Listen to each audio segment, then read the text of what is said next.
5. That's on the top 5 list. That's how many homes the average buyer walks through before making the largest financial decision of their life. 5. And it's not because 5 is enough, it's because 5 is all that fits into the weekend, into the agent scheduling, into the narrow window between pre-approval and closing.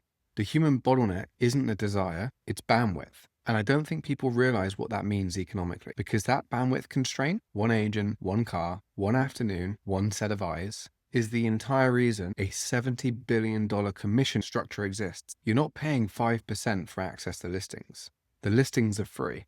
They've been free since the internet. You're paying 5% for someone to drive around, walk through houses, and form judgment about whether it's right for you. You're paying for the cognitive labor of comparison at the speed of a single human body. If you think about it, that's what every real estate commission in history has ever been, a touring tax. We just never called it that because there was no alternative to a human walking in the door and forming an opinion.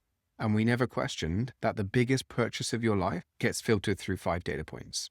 But here's what's happening right now. AI systems, not listing alerts, not estimate price guesses, actual multi-agent swarms can now evaluate every property in a market simultaneously, cross-reference your commute time, the school district trajectory, the noise levels of flight paths, the 10-year resale pattern of the block, the permit history of the building, and rank every listing against your life. Not in weeks of open houses, in minutes, for every home on the market at once. And if you can evaluate everything, the bottleneck doesn't just speed up, it inverts. You stop filtering for availability, what your agent had time to show you on Saturday, and start filtering by fit.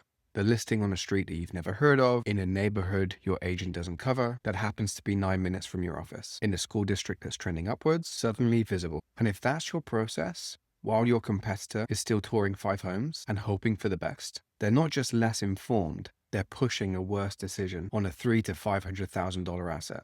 Which means something very strange is about to happen to a $70 billion industry. The thing it was selling, judgment at the speed of human tour, just became essentially free, and nobody's repriced it yet. That gap between what AI can now evaluate and what we still pay a human to walk through, that's maybe the largest unpriced arbitrage in consumer finance right now.